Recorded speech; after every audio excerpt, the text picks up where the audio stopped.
Shqipëria sa rrezikohet nga një luftë e mundshme, nëse zgjerohet si luftë, a kemi kushte dhe kapacitete ne që ta mbrojmë vendin tonë? Për armatimin që funksionon sot, ne jemi zbuluar. Po që unë kam shpresat vetëm tek mbrojtja amerikane, tek ombrella amerikane në Shqipëri, edhe asnjë shpresë tjetër nuk kam.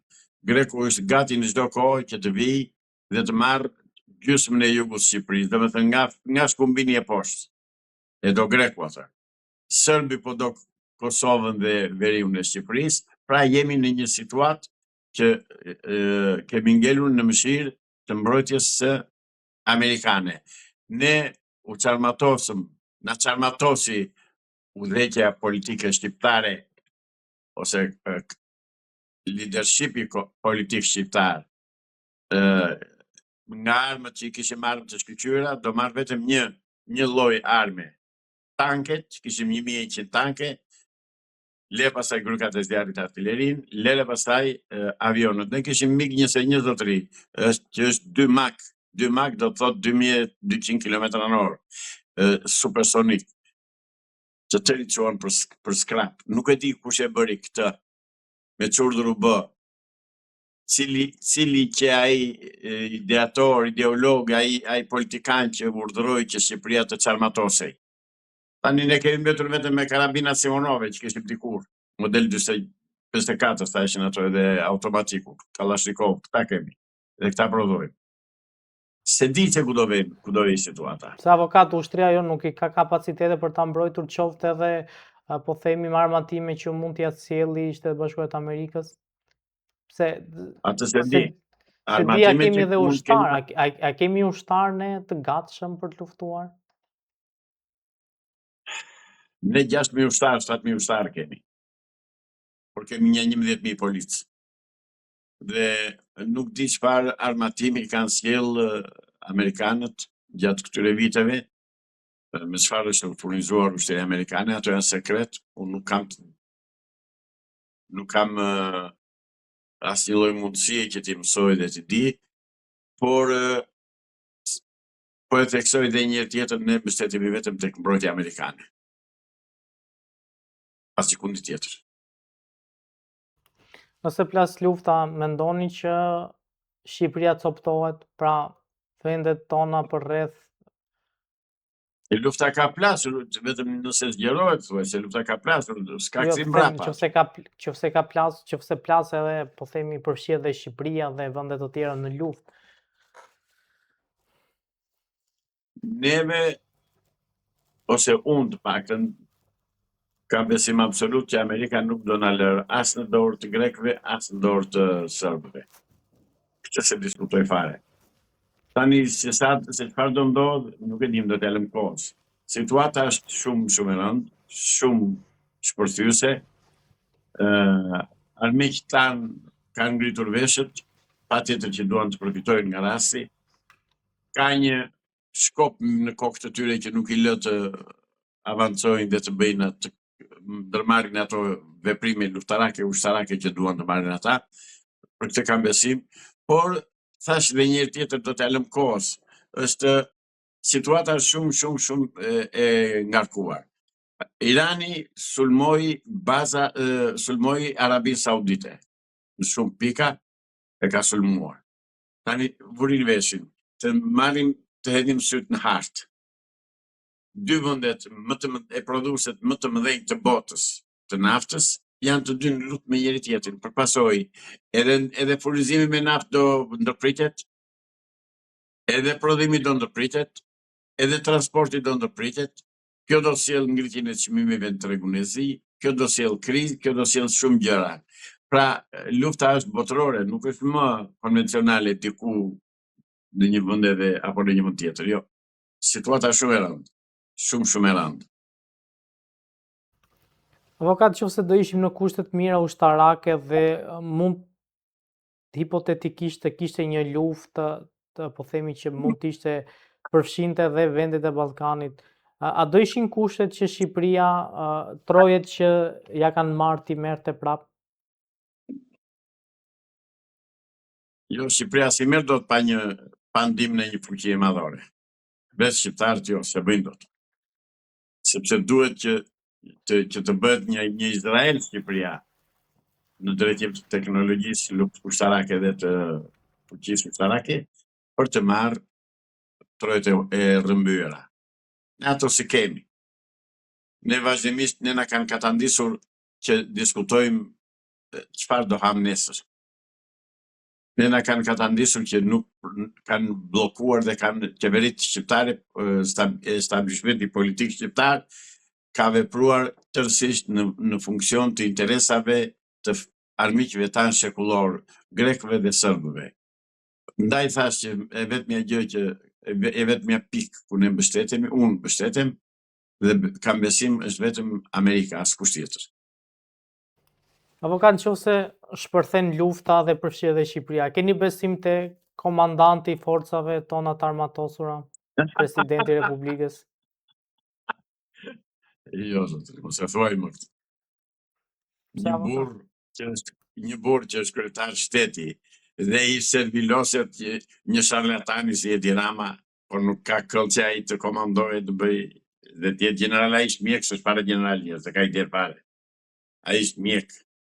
Por shpresoj që ushtria të ketë kuadro të mirëfillt, të ketë kuadro të përgatitur, të specializuar, të stërvitur, që t'i dalin dhot vendit. E kam këtë shpresë. Nuk kam ndonjë të dhënë tjetër, thjesht shpresën, se ajo më ka mbetur, atë kam në dorë. Avokat, në fakt ka pasur lajme në median shqiptare që ndër të tjera është kërcënuar dhe Shqipëria nga Garda Revolucionare e Iranit, ku ka theksuar që edhe Meku, pra opozita që ndodhet në Shqipëri, mund të jetë edhe objektivi i sulmeve.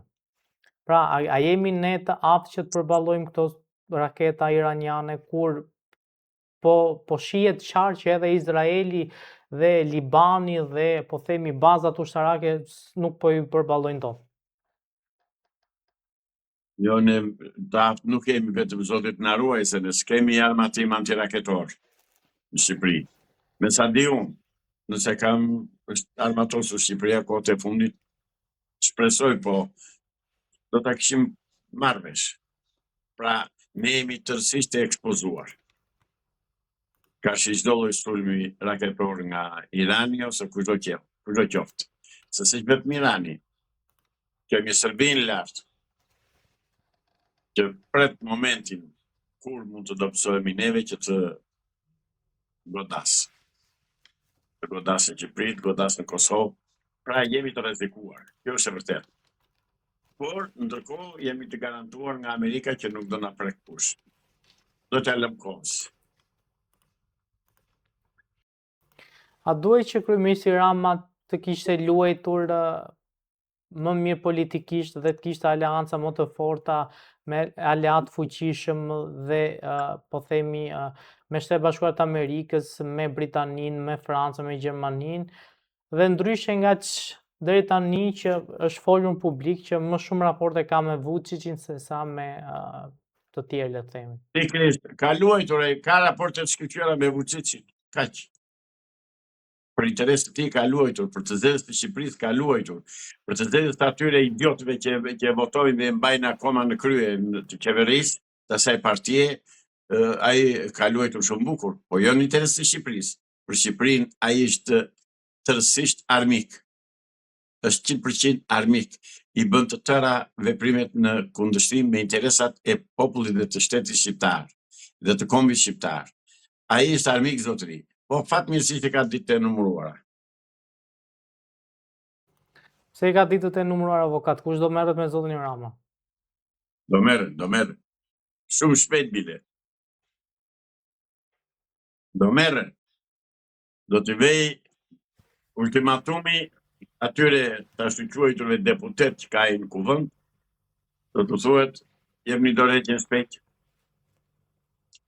largoni nga parlamenti, do mbetet vetëm, do prishet qeveria, do prishet ajo shumica që ka dhe detyrimisht do dorëzoj pushtetin. Avokat ai zëvendësoi Belinda Ballukun për të mos lëshuar pushtetin. Përkundrazi, e lëshoi pushtetin që kur dorëzoi Belinda Balluku. Pra ju keni besim që do ketë një ndryshim në qeverisjen e Shqipërisë dhe do ikë zoti Rama nga pushteti. Me bekimin e kujt, avokat?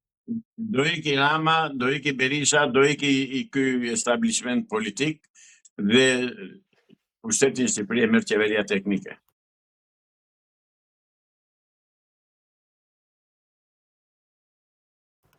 Qeveria teknike që do krijohet apo për Që çfarë? është krijuar. Është krijuar. Ju dini shumë mirë që është krijuar qeveria teknike. S'ka qeveri tjetër teknike me pjesëmarrës të këtij establishmenti politik, se këta janë të tërtar. Se përjashtohen, Janë total. do përjashtohen ata nga themi qeveria teknike? Absolutisht. Absolutisht. Asnjë nuk do marr pjesë në këta.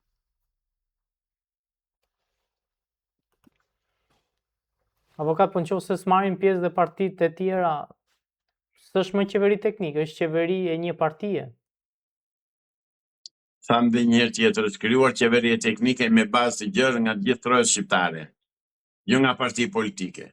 Pse që ka thënë që të jenë patjetër pjesëtar të një partie politike, jo zotëri. Jo zotëri, nuk është ashtu.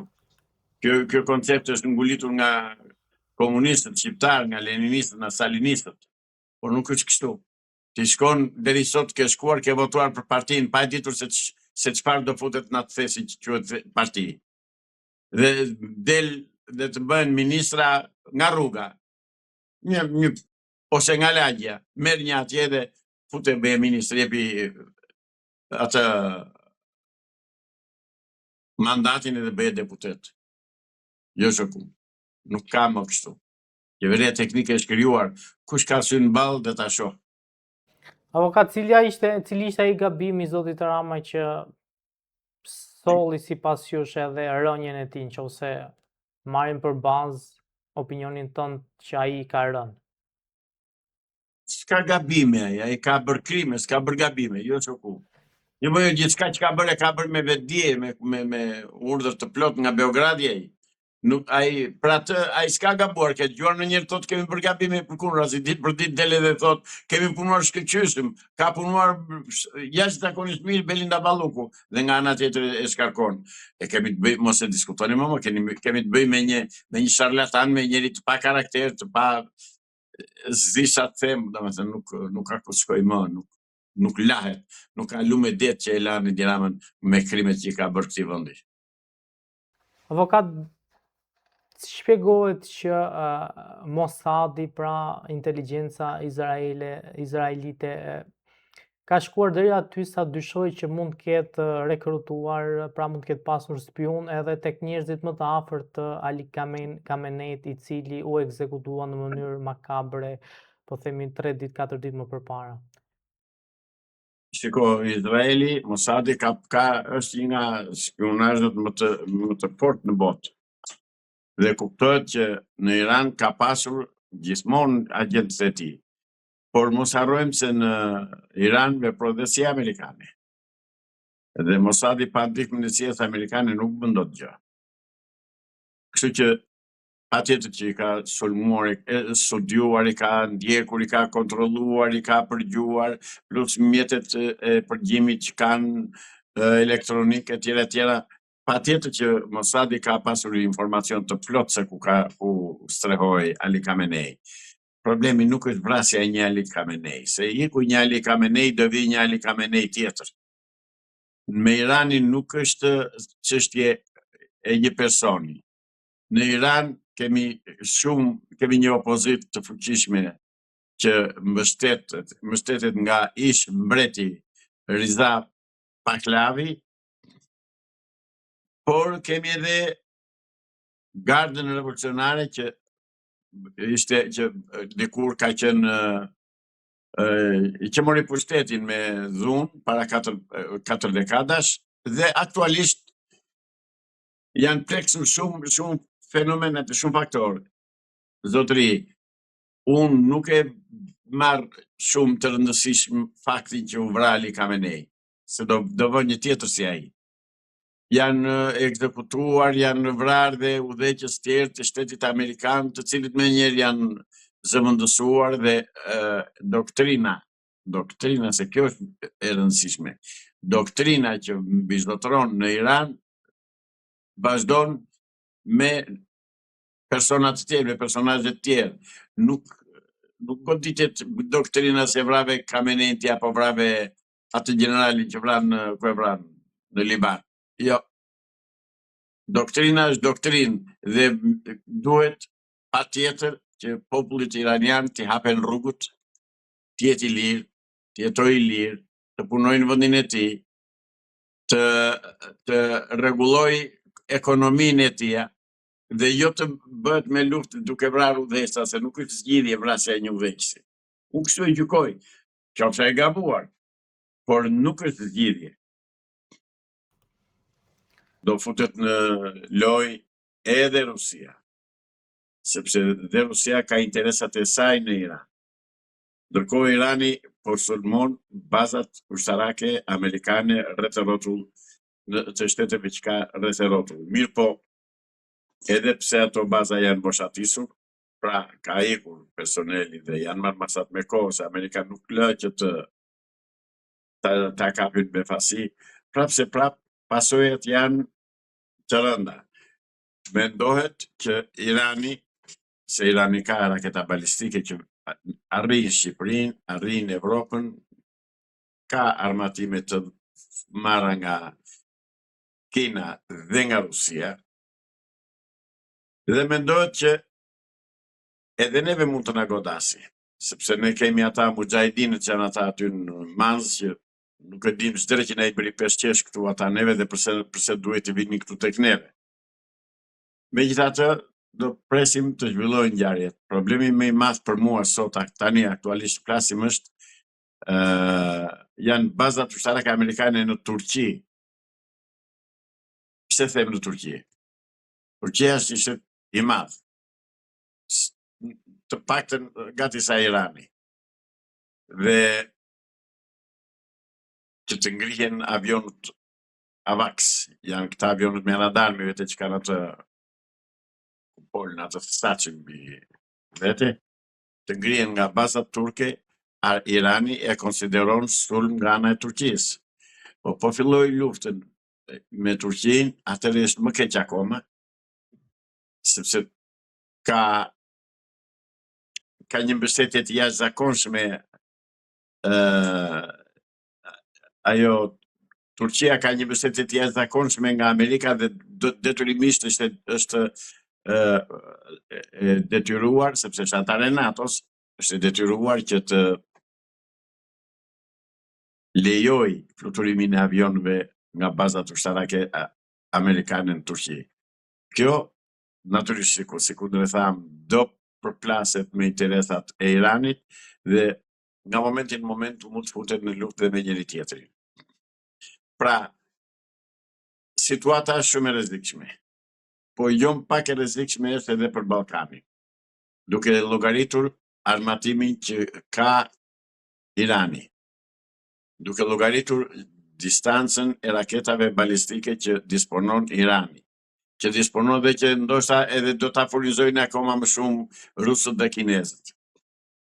Pra, praktikisht po kalojmë në një ndërthurje të interesave të shumë vendeve, të interesave botërore.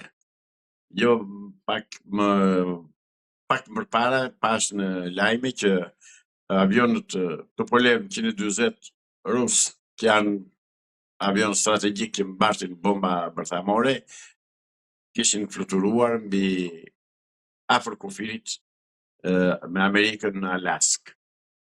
Gjë që natyrisht është një provokim, natyrisht që është një kërcëllim armësh, dhe qoftë rusët, qoftë kinezët që t'i vëmë kokë bisedës, qoftë Irani, qoftë Amerika, Turqia, janë shtete që u pleksen interesat me njëri tjetrin dhe do ketë përhapje të konfliktit. Irani kishte sulmuar një bazë ushtarake amerikane ose angleze, mos gaboj, në Shqipëro, Pra, goditi në një shtet antar të Bashkimit Evropian. Detyrimisht do përhapet konflikti. Ne kemi marrë një garanci që nuk do sulmohet Shqipëria, nuk do preket. Inshallah që ndorë në Turqia ajo garanci që kemi marrë. Se Nga kemi marrë këtë garanci, avokat? Tani të tërë dim dhe nuk është nevojë që ta them unë, Amerika nëpërmjet njerëzve të saj këtu na ka garantuar që nuk do preket Shqipëria. Këtë diu.